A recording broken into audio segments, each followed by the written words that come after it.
बदलापूर शहरानजीक असलेल्या आंबेशिव भिनारपाडा या परिसरामध्ये एक धक्कादायक घटना जी आहे ती घडलेली आहे। आपण बघतोय सध्या बदलापूर शहरासह अनेक आजूबाजूच्या ग्रामीण विभागांमध्ये सांडपाण्याचा विषय जो आहे अतिशय महत्त्वाचा ठरतोय। कुठल्याही रासायनिक प्रतिक्रिया न करता जे काही रासायनिक पाणी आहे, सांडपाणी आहे ते थेट नदीत सोडले जातं, आजूबाजूच्या परिसरांमध्ये जे आहे ते सोडलं जातं आणि त्यामुळे अनेक समस्यांना सामोरे जावं लागतंय। या ठिकाणी आपण बघत आहात भिनारपाडा याच परिसरामध्ये काही जनावरं जे आहेत ते असं सांडपाणी पिऊन जे त्यांचा मृत्यू इथे झालेला आहे। मात्र या गोष्टीकडे कोणीही लक्ष देत नाही। खरं तर खूप शोकांतिका आहे की बदलापूर नजीक सारख्या जे काही ग्रामीण परिसर आहे त्यांच्याकडे कुठेतरी प्रशासनाचं दुर्लक्ष होतंय का।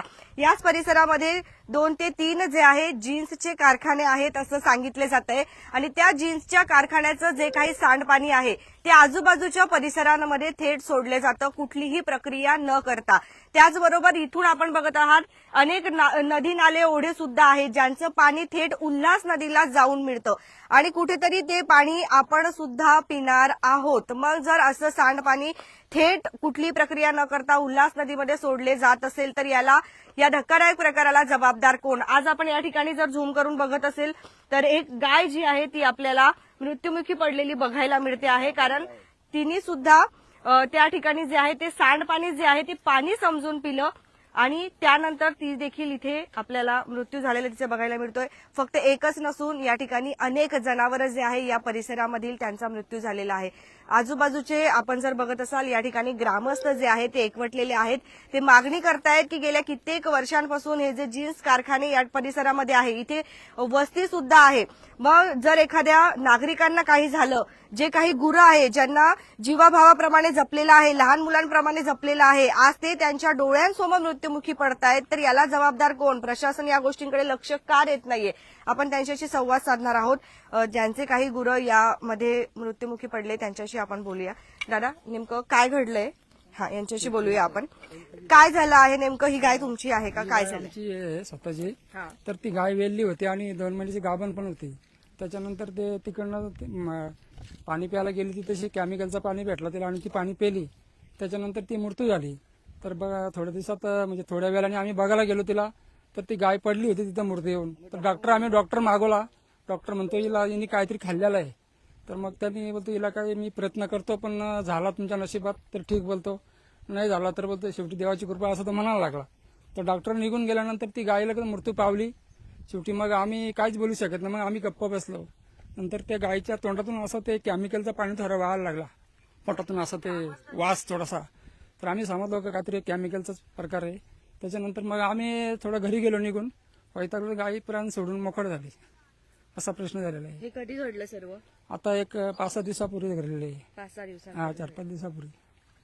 बदलापूरमध्ये अतिशय धक्कादायक प्रकार जो आहे आपल्याला बदलापूरच्या आजूबाजूच्या ग्रामीण परिसरात बघायला मिळतो आहे। किती गायी आहेत तुमच्याकडे? आणि आमच्याकडे 5-6 ढोरं आहेत, दुसरी पण गायी आहेत, पण ही गायीनी त्याला पण थोडी गोळी लागली होती।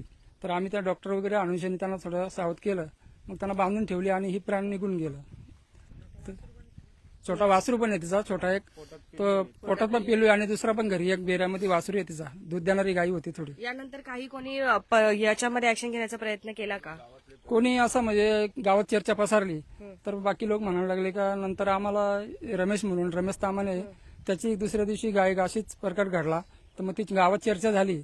पण कोणी काय असं म्हणजे गप्प बसलं, बघू आपण काहीतरी करू, त्याची तशी गेले लोक ते केमिकलच्या पाण्यात तिथे।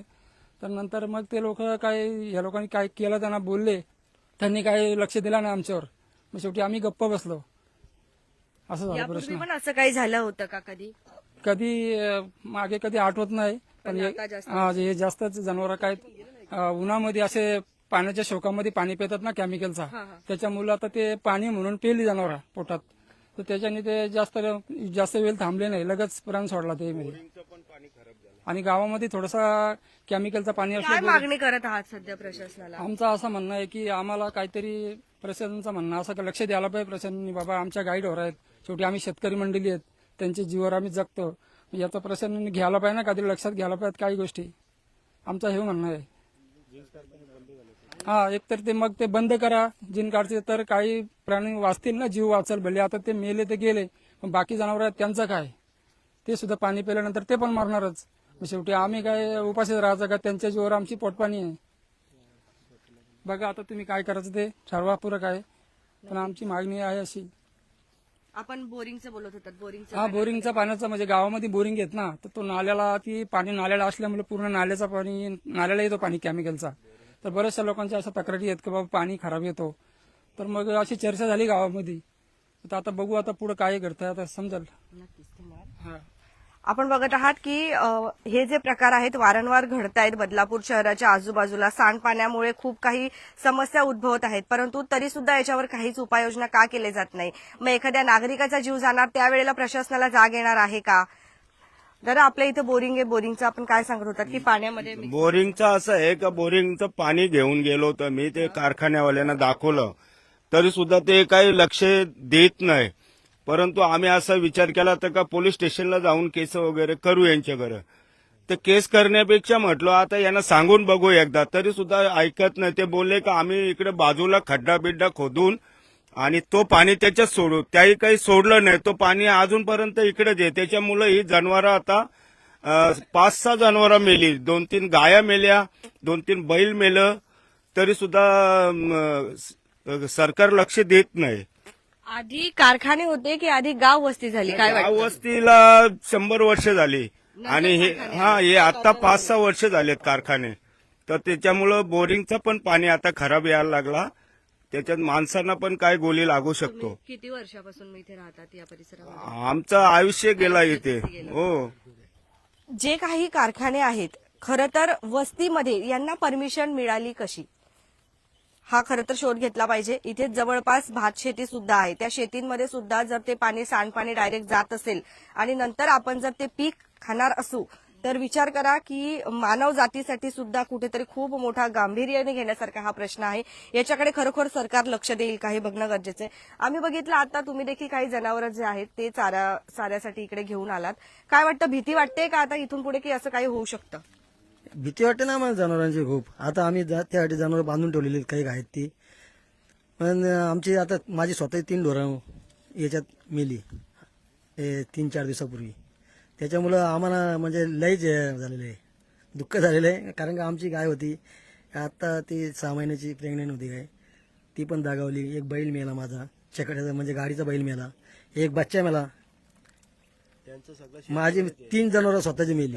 तुम्ही काय उदरनिर्वाह कशावर चालतो? मी शेतीवर सगळं माझं अवलंबून, शेतकरी आहे.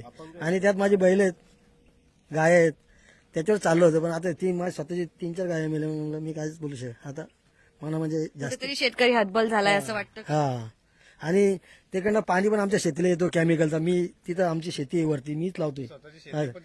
त्याच्या खाली आहे. मी स्वतः शेती लावतोय. पावसाळी अख्खा पाणी त्याच्या शेतीमध्ये येतोय. मग ते सांडपाणी जर शेतीमध्ये आलं तर अजून आवडीनं काहीच होत नाही ना आमचं. असं आहे ना, मी एकट्याने शिकार प्रयत्न केला पण नाही, ते हेच करत नाही. काय बोलतात कारखान्याचे त्यांना अर्ज पण देऊन टाकले, आम्ही अर्ज पण दिले त्यांना, पण अर्ज देऊन पण ते काय केलेलं नाही अजून परत. आता तर आमची ढोरच मेली, आता तर आणखीन आम्हाला म्हणजे हे झालं, कोणी लक्ष देत नाही? नाही देत. खूप गंभीर समस्या आहे आणि आपण आता अजून काही ग्रामस्थ त्यांच्याशी सुद्धा चर्चा साधणार आहोत. आपण जर बघत असाल तर त्या ठिकाणी ती अवस्था जी आहे त्या गायची बघवत नाहीये. गाय जी आहे ती 6 महिने ना, त्याच्या पोटामध्ये देखील पिल्लू होतं असं सांगितलं जात आहे. आणि अशा परिस्थितीमध्ये जर आपण जनावरांवर असा अन्याय होत असेल तर खरंच हा खूप मोठं पाप जे आहे आपण आपल्या डोक्यावर घेतोय. आणि या संदर्भात खरंच स्थानिक प्रशासनाने काहीतरी केलं पाहिजे, कारण शेती हा मुख्य व्यवसाय आहे आपण बघतोय. आणि शेतकरी जर हतबल होत असेल, जर शेतकऱ्याच्या समस्या सांभाळून घेत नसू तर काही दिवसांनी खरोखर खूप मोठी भयंकर परिस्थिती जी आहे ती आपल्याला बघायला मिळेल. या संदर्भात आता काही उपाययोजना केल्या जातात का? सांडपाण्यांवरती काही प्रक्रिया केली जाते का? ज्या काही आजूबाजूच्या परिसरामध्ये नागरी वस्तीमध्ये जे काही कारखाने आहेत ते सर्रासपणे कुठलीही प्रक्रिया न करता रासायनिक पाणी जे कुठेही कुठल्याही नाल्यांमध्ये कुठेही आजूबाजूच्या वस्तीत सोडतं त्यांच्यावर आता कारवाई होणार का, असा संतप्त प्रश्न हे ग्रामस्थ विचारत आहे. तुमच्या काही प्रतिक्रिया असतील तर नक्कीच येऊ द्या. आलेलं पाणी आहे. हे कुठलं आहे? तेच बोरवेलला पाणी असं आला होता. हे बघा, म्हणजे पूर्ण रासायनिक पाणी दिसतंय. आपण याचे व्हिडिओ देखील प्रदर्शित करणार आहोत. नेऊन दाखवलं होतं त्यानं. म्हणजे तू बोरिंगला आलेलं पाणी आहे ना हे सगळं? हे बघा, हे बोरिंगला आलेलं पाणी आहे आणि हेच पाणी कोणी भांडे धुवायला वापरणार, घरामध्ये वापरणार, प्यायला वापरणार. म्हणजे आपण बोरिंग आपल्या इथे ना. भयंकर. बघा, पिण्यासाठी देखील हे पाणी वापरले जात आहे आणि जर अशा पद्धतीचं काही होत असेल तर होऊ शकतं की संपूर्ण हे गाव जे आहे ते सध्या धोक्यात आहे आणि ग्रामीण परिसर जर उद्ध्वस्त होत चालले, त्यांच्या जीवाकडे कोणालाही लक्ष नाहीये का? खूप मोठा प्रश्नचिन्ह आहे. तुमच्या काही प्रतिक्रिया असतील तर नक्कीच येऊ द्या. दादा काही बोलणार अजून? ठीक आहे ना, आता तो पॉईंट दाखव. ठीक आहे, चालेल. आपण त्या साईडला सुद्धा जाऊया आता. अजून काय असेल ते आपण पूर्ण माहिती घेणार आहोत. धन्यवाद.